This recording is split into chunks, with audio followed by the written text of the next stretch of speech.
산불이 계속되고 있죠. 다 주불 진화했습니다. 주불 진화하고 예, 식당- 잔불은 아직 남아 있죠. 예, 잔불 정리 중입니다. 지금 컨트롤 타워는 어디서 하고 있습니까? 그거는 저기 대구 시장이 지금 그 현장지 본부장입니다. 네, 발화 원인은 나왔습니까? 아니 아직 조사 중입니다. 피해 현황은 한 몇백 헥타인데 제가 정확하게 기억을 못 하고 있는데요. 예. 네, 그 컨트롤 타워라든가 이런 걸 제대로 했으면 좋겠어요. 행안부 장관님. 예, 차관입니다. 260헥타입니다. 의원님 죄송합니다. 네. 260헥타. 예. 차관님 나오셨나요? 예, 차관입니다. 네, 네. 지난번에 영남권의 대형 산불로 사상 최대의 피해가 난 거 알고 계시죠? 예, 알고 있습니다. 사실 이때는 그 예방과 초기 대응이 미흡해서 인재라는 지적이 많아요. 어떻게 생각하시나요? 최선을 다했다고 생각을 합니다. 여러 가지 좀 희생이 있어서 난 거에 대해서는 안타깝게 생각합니다만 나름 최선을 했다고 생각합니다.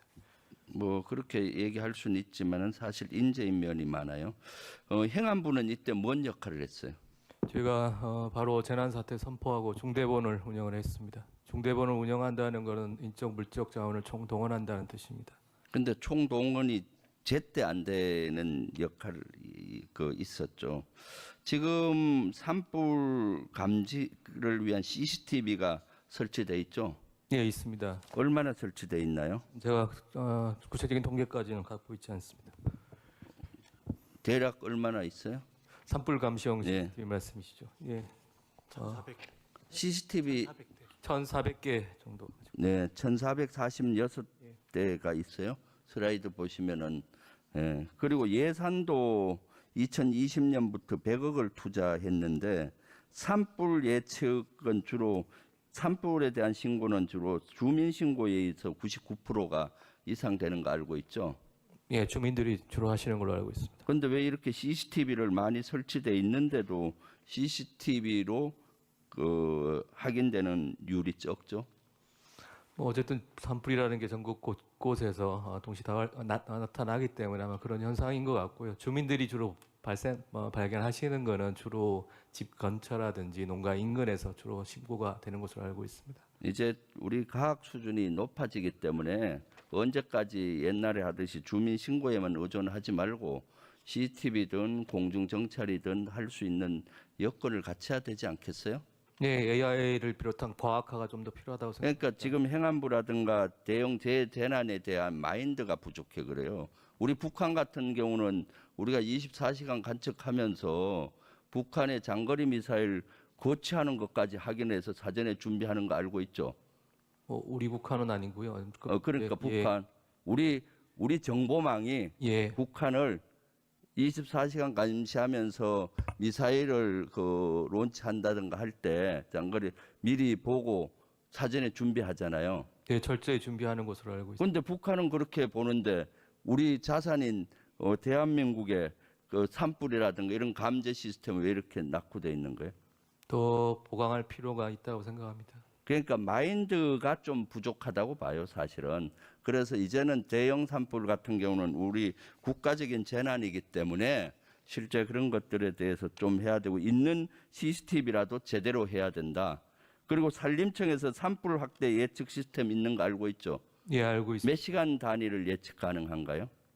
최대 8시간 제가 알기로는 있고 8시간 예. 가능한데 예. 모든 지자체가 이걸 들어가서 예측도를 이용할 수 있잖아요. 예, 그런데 이번에 보면은 이런 것들이 제대로 예측이 안 됐어요. 대형 산불 같은 경우는 저렇게 남동풍이 불 때 예측이 가능한데 저걸 예측도를 제대로 활용을 안 하고 예측이 안 되니까 그 안에서 위험 안에서 왔다 갔다 하면서 피난을 하고 하다 보니까 대피하다 보니까 피해를 키운 측면이 엄청나게 많아요. 알고 계십니까? 예, 기상 예보를 더 정확해야 되는 부분도 있고 시스템의 고도화도 필요한 상황입니다. 저러기 때문에 실질적으로 인재라는 거예요. 다음 한번 보시죠. 그 예측도에 들어가면은 저렇게 방향이라든가 온도, 습도라든가 지역을 하면은 어디까지 위험이 되는지 다 나오는데 제가 그날 안동 산불 있는 현장에 갔을 때 저런 것들이 없이 그냥 대피만 하라고 나와요. 그러니까 우왕좌왕하다가 피해를 키운 거죠. 이런 좋은 시스템을 갖고도 제대로 작동을 못한 겁니다. 그래서 저희는 의성군이 컨트롤타워 하다가 경북도가 컨트롤타워 하다가 나중엔 산림청이 했는데 사실 경북도가 할 때부터 문제가 많았어요. 제가 분석해 보니까. 이거는 제가 봤을 때는 수사를 해서 조사와 수사를 해서 원인이 뭔지 왜 이렇게 컨트롤타워가 작동이 안 됐는지를 밝혀야 된다고 봅니다. 어떻게 하시겠습니까? 그 당시에 태풍급 이상 초속 27m의 바람이 불면서 여러 가지 좀 어려웠던 점은 있었던 것으로 알고 있고요. 제가 현장에 봤어도 좀 한계가 있었다고 생각을 합니다.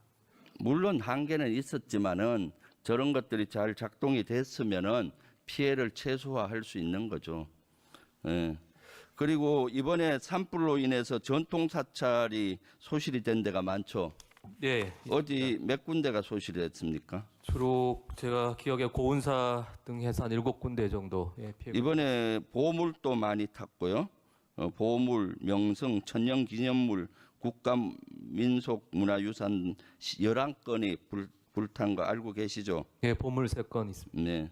그런데 이번에 왜 이런 사찰에 대한 예산이 전혀 반영이 안 됐죠? 화재 예방에 대한 사찰이. 추경 말씀. 네. 어쨌든 제가 문체부 소관이어서 정확히 알지는 못합니다만 아마 문체부에서 자체 이전용을 통해서 지원하는 것으로 제가 알고 있습니다. 그러니까 하나도 반영이 안 됐어요. 그 중에 화재 예방을 위한 전통 사찰 방제 시스템 구축, 유지 보수 예산 이런 것들이 안 되다 보니까 지금 상당히 고통을 겪고 있어요. 슬라이드 한번 봐주시죠. 요것은 우리 그 기획부 장관님 요 관심을 갖고 지금 문체부가 안 나와 그런데 요거 한 30억 정도 드는 것 같아요. 전통 사찰의 산불 예방을 위한 방제 시스템이 자부담이 25년에는 그동안은 10%에서 15%밖에 안 됐는데 20%로 늘어나서 이번에 좀 보완을 많이 해야 되는데 제대로 안 되고 있어요. 요것은 꼭 한 30억 정도 추계가 되던데 반영을 시켜야 된다고 생각을 해요. 요것 좀 체크를 해주세요. 체크해서 네. 보겠습니다. 네, 그리고 실제 이번에 초대형 산불 특별법과 가서 조사를 해보니까 우리 민주당 제가 특위위원으로서 보니까 산불로부터 전통 사찰이라나 또는 중소기업 이런 데는 아예 예외가 돼 있어요. 기재부 장관님이 알고 있습니까? 산불로 공장들이 다 불탔는데 네. 보상을 할 수 있는 근거가 하나도 없어요. 그래서 기재부 맞죠? 그런 것들이 많고 그다음에 가수원이라든가 이런 데도 보상의 근거들이 없고 그래서 이번에 우리 더불어민주당에서는 특별법을 만들었는데 보상의 근거를 위해서 그런 걸 넣었고 그다음에 집이 소실된 것도 턱없이 보상 기준이 낮아요. 한 10에서 20% 정도 돼서 발을 동동 구르고 있는데 그런 것들을 현실화하는 법안 특별법을 만들었으니까 이번 본회의에 좀 통과시켜야 된다고 저는 봐요. 시기가 그러니까 아마 기재부가 거기에 발목을 잡을 확률이 많은데 기재부 장관님 여기에 대해서 좀 전향적으로 검토를 좀 해주세요. 네, 그렇게 하시겠습니까? 네, 현행 기준은 특별법이 필요한지 부분에 대해서 살펴보겠습니다. 이것은 국민의힘에서도 유사한 특별법을 나중에 발의를 했고 지금 저기 김영동 국민의힘 의원 나와 있는데 국민의힘에서는 안동 예천 지역구인 김영동 의원만 발을 동동 구르고 있고 그 TK 의원들 그렇게 많으면서도 제대로 관심이 없어요 여기에 대해서. 그렇지만은 국민의힘에서 적극적으로 여기에 동의할 거라고 봐요. 기재부만 동의하면. 그래서 이것은 급하니까 이번 추경 본회의에 통과가 안 되면 이것도 늦어져요. 그러면은 실제 이런 것들은 보상이나 또 여러 가지 조치들이 시기가 늦어지면 안 되니까 각별히 좀 관심 좀 가져주기 바라고요. 국토부 장관님. 네, 국토부 장관입니다. 그 피해 주민들에 대해서 LH 매입 임대 방식으로 지금 검토하고 있다는데 어떻게 하고 있나요? 우선 그 인근에 있는 LH가 가지고 있는 공가, 임대주택 공가에 급하게 입주를 시키고 있습니다. 지금 71가구가 입주해 있고요. 지금 이재민에 대한 연령대별 구성 이런 거 분석해 봤나요? 아직까지는 그 자료가 안 나왔습니다만 대부분 고령자가 많을 것으로 생각이 됩니다. 예. 대부분 65세 이상이 많고 예.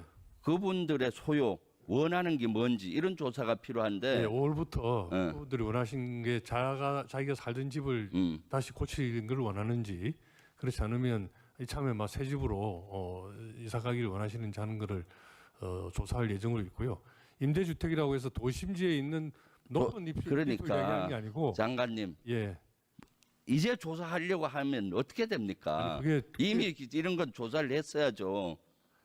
그래서 피해 조사와 병행해서 지금 빨리 진행하고 조사를 있습니다. 해서 가급적이면은 그 고령층 이재민 분들은 대부분 자가 부근에 집을 다시 짓기를 원하고 왜 텃밭도 하고 그렇잖아요. 예. 그래서 그런 소요들을 빨리 파악을 해서 이왕에 조치할 거 이재민들이 원하는 방향으로 좀 해줘야 되는데 이런 소요에 대한 이런 것들 제대로 못 하고 있는 것 같아요. 빨리 조사하세요. 빨리 조사해서 가능한 한 원하시는 방향으로 네. 복구 내지는 지원해드리도록 하겠습니다. 예. 국민의힘 의원님들 이런 거 자꾸 요구해서 빨리 예천 안동 그 피해 지역 있잖아요. 의성 이런데 빨리 보상하게 좀 힘 좀 보태주세요.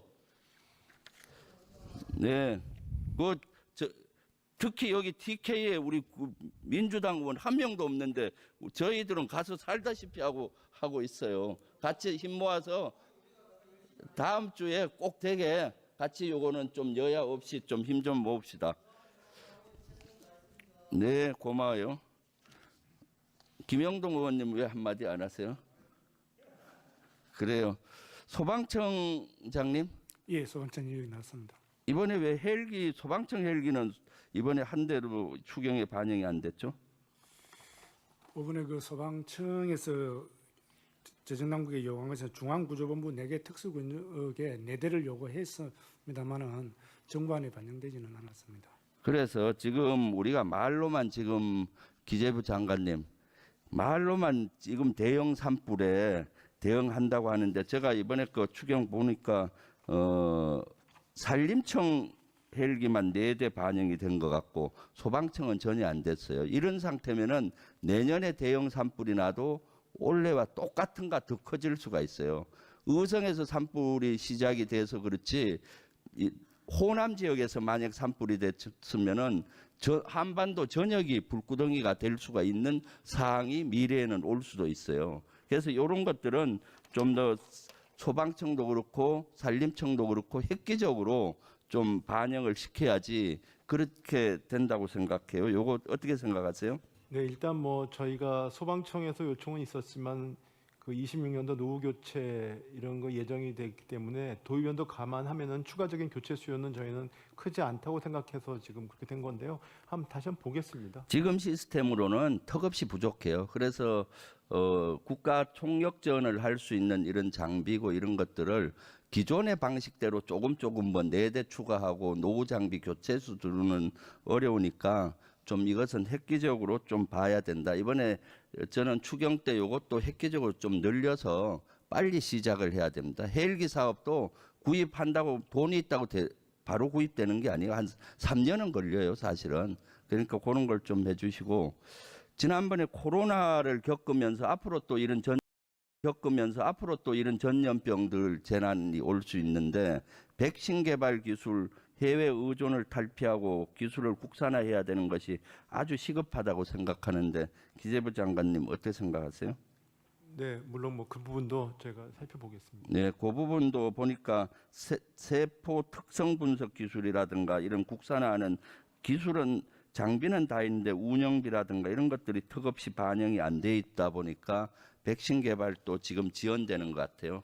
대형 산불이나 대형 이런 재난으로부터 이제는 국가가 책임을 져야 되니까 우리 기재부뿐만 아니라 관련 부서에서는 이런 분야에 좀 신경을 써줬으면 좋겠고요. 외교부 장관님, 시간이 얼마 안 남았지만은 몇 개.